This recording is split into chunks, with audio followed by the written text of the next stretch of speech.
Hello, biology kids. Paulus here. So, first of all, I wanted to commend anybody who's watching this video in order to get ready for the test. As we realized today, there were a few mistakes in the game. I've gone through all the slides and I think I have made all the necessary corrections. Obviously, that's not going to change the outcome of first, second, or third place. In the game, all those teams will get extra credit, and I'll be uploading those into the portal later on tonight. But the purposes of this video are to give you another opportunity to see the types of questions that are going to be on tomorrow's test. The bottom line is, if you know the answers to these questions without seeing the choices, you're probably going to do fairly well on the test. Because remember, the test, for the most part, is multiple choice. There are a couple essay questions. Speaking of that, those essay questions are not represented. Well, pardon me. Some of the content necessary in the essay questions will not be represented in this video. But if you know your study guide and you know most of the answers to these questions, logic would state that you should do pretty well on tomorrow's test.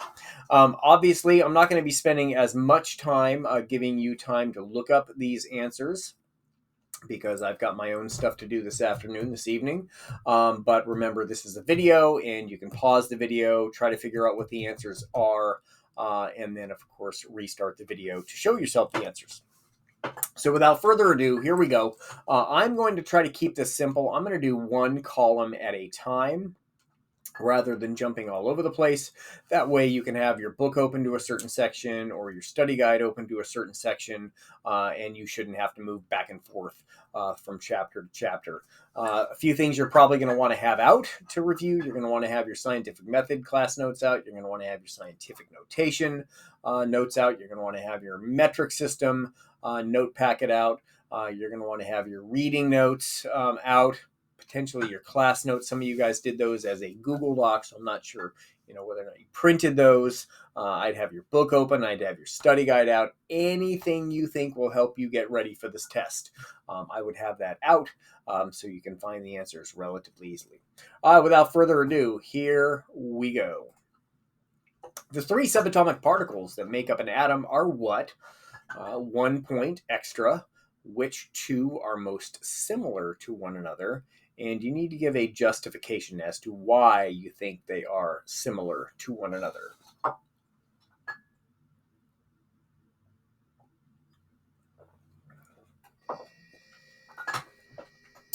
All right, I'm going to show you the answer in 5, 4, 3, 2, 1. So pause the video if you're still looking it up.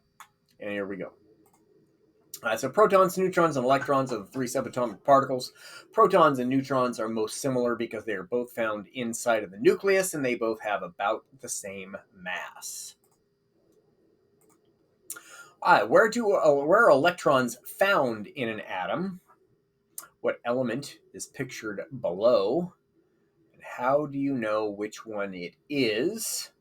And when an atom gains an electron, it becomes what? It's no longer called an atom. It's a form of an atom that has a specific name. And I'll give you this hint: a specific charge also.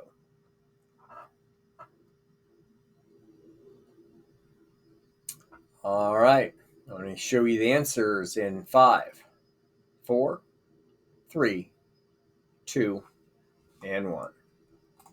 All right, so electrons are found outside the nucleus in what are called electron shells or energy shells. Those are these blue dots there. It's silicon, and we know that it's silicon because if you count the number of electrons, it will add up to 14. The atomic number of silicon is 14. And if you gain an electron, you gain a negative charge, and an atom with a negative charge is called a negative ion. So if it gains an electron, it's a negative ion. If it loses an electron, it is a positive ion. Yes, I'm positive. Here we go. On to the next one. Beg your pardon. Because oxygen is more blank than hydrogen, electrons spend more time surrounding which atom? And I'm talking about the water molecule. I should probably clarify that.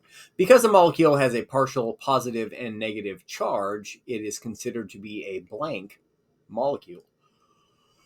Excuse me. When an atom gains electrons, it becomes a blank ion. Just talked about that. I've got a couple duplicates in here I've noticed. That's okay. If you know it once, you know it twice. If you didn't know it the first time, maybe you know it the second time, and hopefully you'll remember it for tomorrow's test. All right, showing you the answers in 5, 4, 3, 2, and 1. Okay, so oxygen is more electronegative, which means it attracts electrons more than hydrogen. And that means the electrons are going to spend more time circling the oxygen atom, which gives the oxygen atom a negative charge, and the hydrogen atoms a partially positive charge. Because there is an unequal partial charges across that molecule or compound, we refer to it as a polar molecule. And like we just said a minute ago, when an atom gains electrons, it becomes a negative ion. All right, organic compounds and reactions. Proteins contain hydrogen, carbon, oxygen, and which other element? Carbon dioxide plus water goes to C6H12O6 and oxygen. What do we call CO2 and H2O? What do we call C6H12O6 and O2? 2 points extra credit. Name the process this reaction represents, and also name this compound. Be as specific as you can. I'll give you a clue. It is a carbohydrate, and it is the base of all food chains on this planet. Food chains and food webs.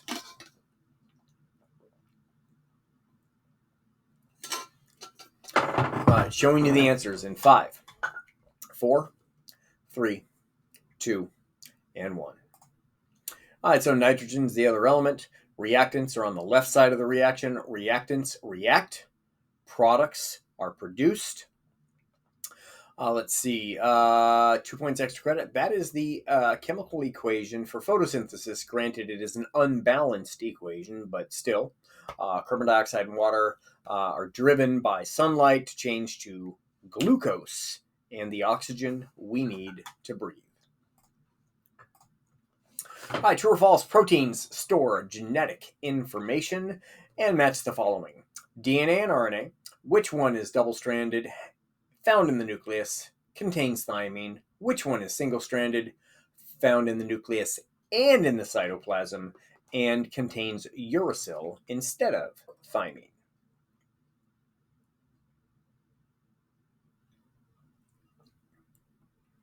Showing you the answers in 5, 4, 3, 2, and 1. All right, so that's false. Let's see. Proteins do not store and transmit genetic information. Nucleic acids do. DNA is double-stranded, found in the nucleus, contains thymine. RNA is single-stranded, can be in the nucleus because that's where it's made, at least when we're talking about messenger RNA. And the cytoplasm. Cytoplasm at the ribosome, where we are making, proteins. And it has uracil instead of thymine. And we'll talk about the structure of DNA and the difference between DNA and RNA more towards the end of the semester. Lipids, proteins, carbohydrates, and nucleic acids are all what? There are a couple different terms that will work for that, but there's only one term that you're going to see on the test. Which nucleic acid is double-stranded? Which nucleic acid is single-stranded? And which molecules store information in the form of a genetic code? Again, a little bit of overlap here, a little bit of duplication. I'm not shy about saying it. The more times you see these questions and have an opportunity to answer them correctly, the better. All right, showing you the answer in 5, 4, 3, 2, and 1. Okay, they're called organic molecules, organic compounds. One of you guys in Jeopardy today had biological molecules. That is also true, but you're not going to see biological molecules on the test. You'll see organic molecules or compounds. DNA is double-stranded. That's an easy way to remember. D, double. RNA is single-stranded. And nucleic acids store information in the form of a genetic code. DNA is copied to make proteins by RNA, so technically RNA also contains genetic code. All right, properties of water and random questions. You think that certain types of music affect the growth of a type of plant.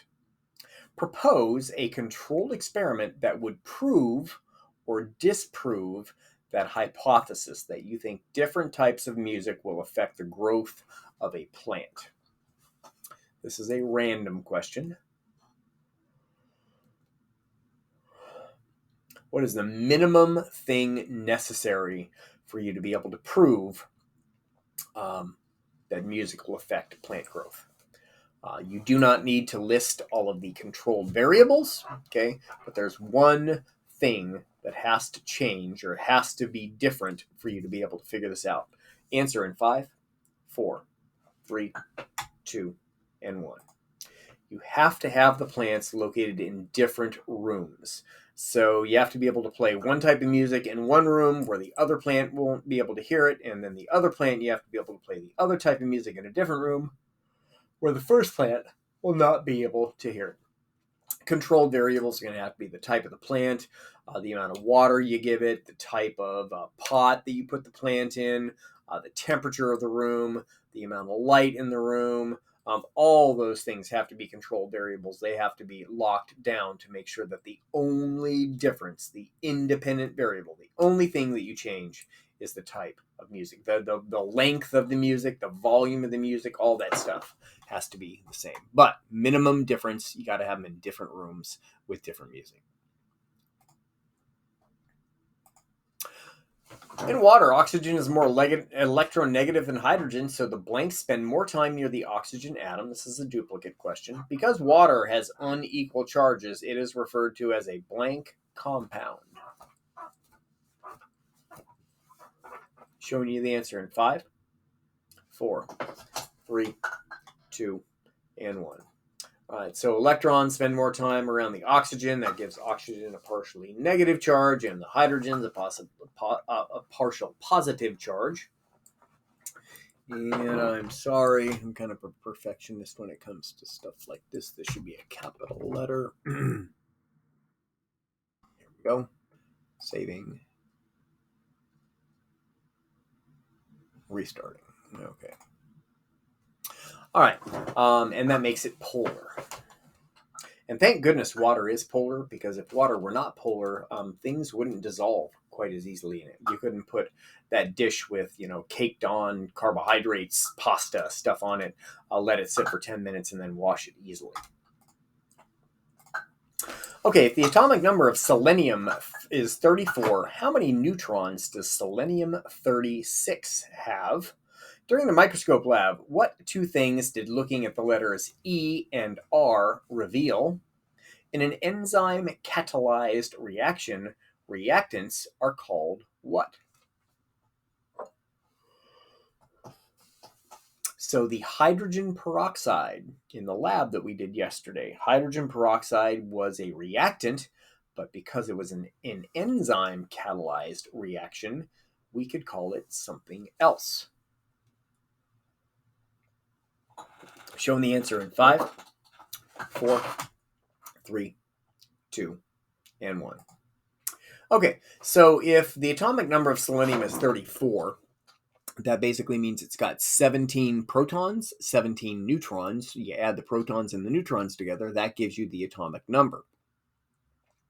How many neutrons does selenium-36 have? Well, if it's 34 normally, 36 means it would have an extra 2 neutrons, or 19 total neutrons. During the microscope lab, what two things did you learn when looking at E and R? That the letters were upside down and backwards, and reactants are called substrates, the enzyme-substrate complex. Acids, bases, and enzymes. Of the following pH values, which one is the most basic or alkaline? 2.8, 4.9, 7.2, 8.9, or 10.6? Showing you the answer in 5, 4, 3, 2, 1. Remember, basic solutions are above 7. The most basic is going to be the most above 7. 2.8 in this case would be the most acidic. Basic and alkaline mean the same thing. Solutions that contain hydrogen ion concentrations higher than pH 7 are blanks. A compound that produces hydroxide ions in solution are called what? Actually, grammatically incorrect. It should be compounds. Sorry. That produce hydroxide ions in solution are called blank.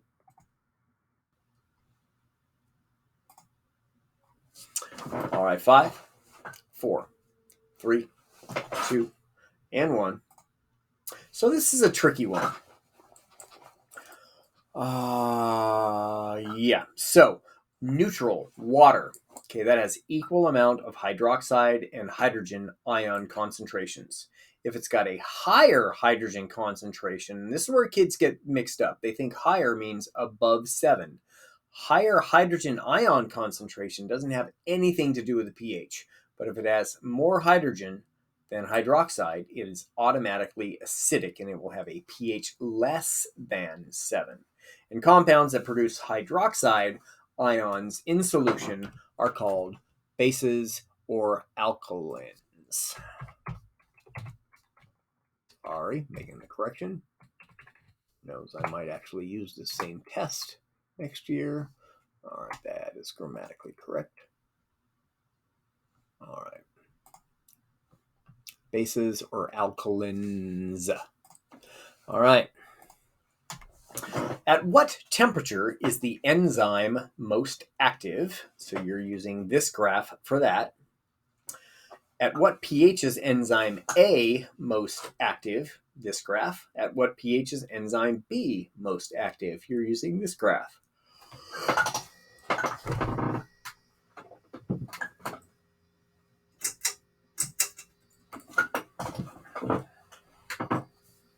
Sorry, turning the ceiling fan on in my office. It's a little muggy in here.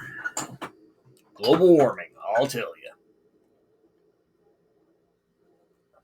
Answer in 5, 4, 3, 2, and 1.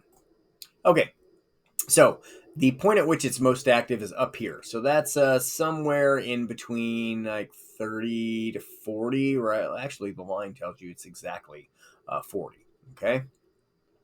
All right, second one, A. Right, A is the blue line, so A is going to be right about here, which is almost above 6. So I would accept anything from about 6 to 7. It's anywhere in this range. All right.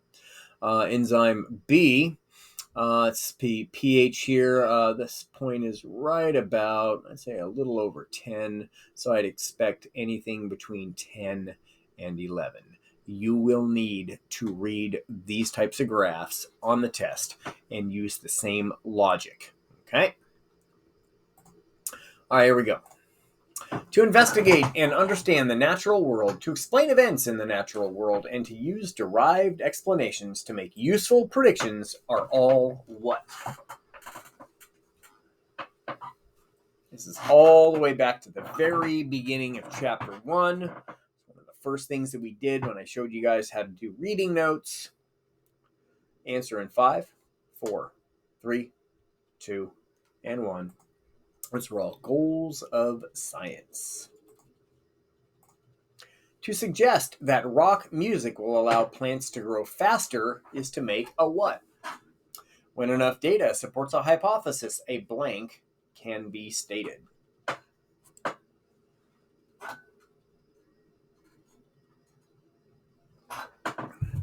Answer in 5, 4, 3, 2, and 1. To suggest that is just to make a hypothesis, okay? And when you have enough evidence that supports a hypothesis, it can become a theory. For example, the idea of evolution is a theory. That is only the second step of scientific certainty. All right.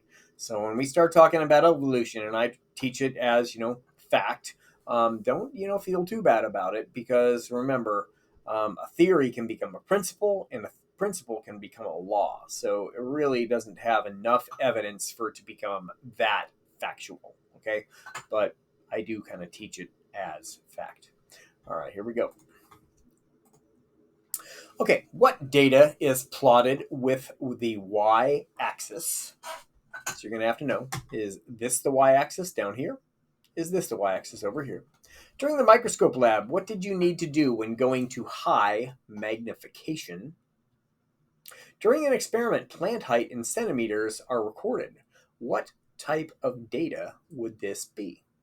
Centimeters.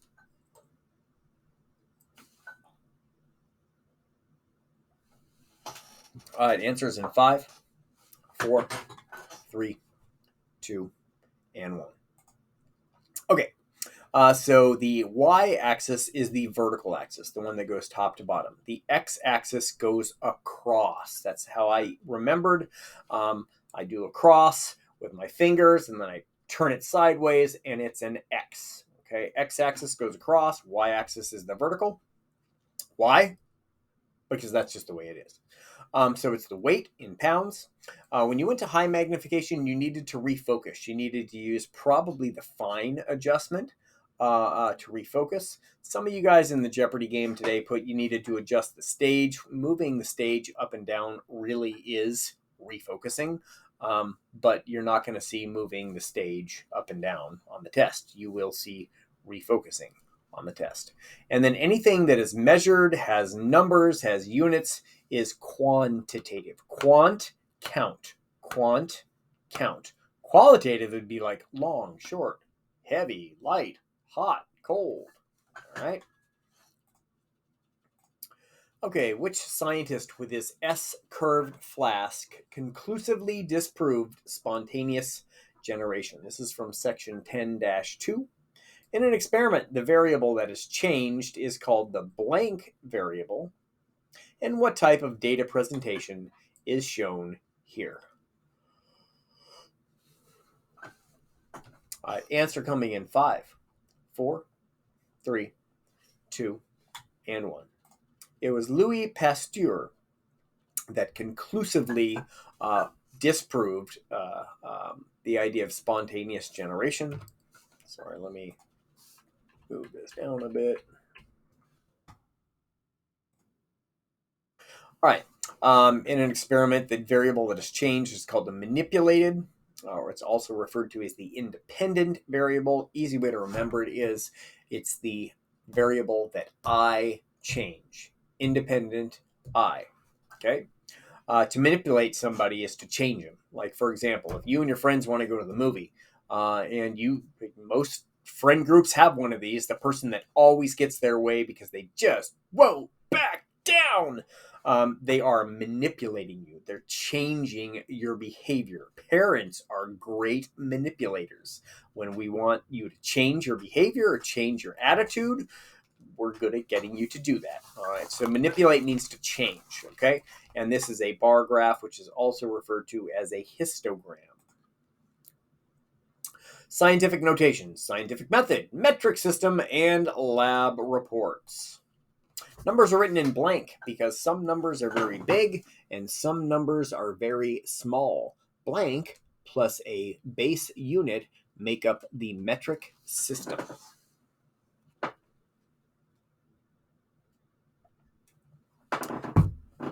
Answer in 5, 4, 3, 2, and 1. So scientific notation is used when numbers are really big or really small. Prefixes: kilo, centi, milli, hecto, deci, deca. Pre means before. Those go before the actual base unit. Meter, liter, and gram are the big ones. All right, convert that to scientific notation, and then take that number in scientific notation and convert it back to normal notation.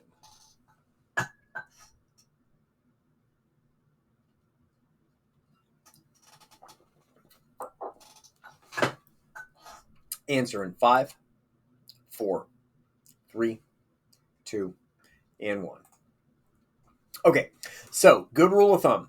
If a number has a positive exponent, okay, especially a positive exponent that's large, okay, larger than 1 or 2, it's going to be a big number, all right? So if the decimal was here, positive 6 means to go to the right. 1, 2, 3, 4, 5, 6 places to the right, all right? So that's what scientific notation would be. Positive exponent means it goes to the right. Negative exponent means it goes to the left. So the negative 3 means 3 spaces to the left from here. 1, 2, 3, which means we would have 2 zeros in front of the 9, 8, 4, 7, 3, 6. I always like to put a 0 in front of it because it helps me remember that this is a number and that is not a period, it's a decimal. The metric system is based on a blank that corresponds to a certain kind of measurement. For conversions in the metric system, each step to the left or right is blank decimal places to the left or the right. What is the correct order of steps in the scientific method? Not a lab report, steps in the scientific method.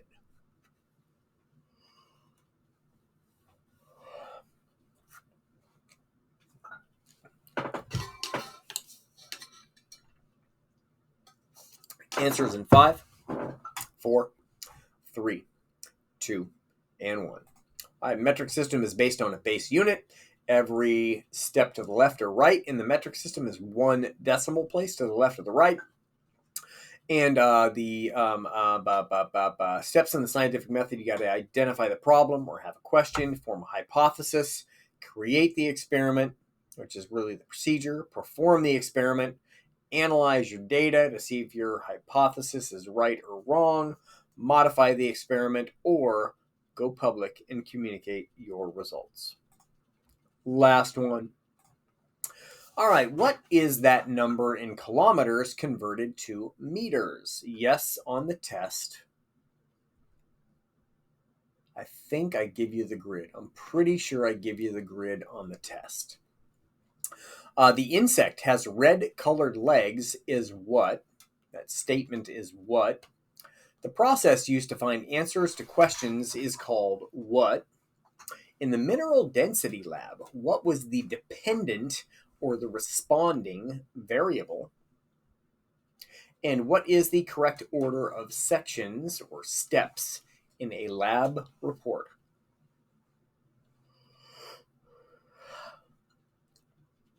All right, showing you the answers in 5, 4, 3, 2, and 1. Okay, so kilometers to meters, you're moving 3 steps to the right. 1, 2, 3 steps to the right, and your answer is going to be in meters. The insect has red colored legs is an observation. The process used to find answers to questions is a scientific method. The mineral's density. So remember, we changed the mineral type from galena to quartz. That was the independent variable. And that influenced the volume, that influenced the weight in mass, and that calculation influenced the density. Steps in a lab report: title, objective, hypothesis, procedure, data, and conclusion. All right, ladies and gentlemen, that concludes Jeopardy! Study hard. Remember, if you have the 504 plan, please get in touch with me about getting some extra time on the test, and we will see you guys tomorrow.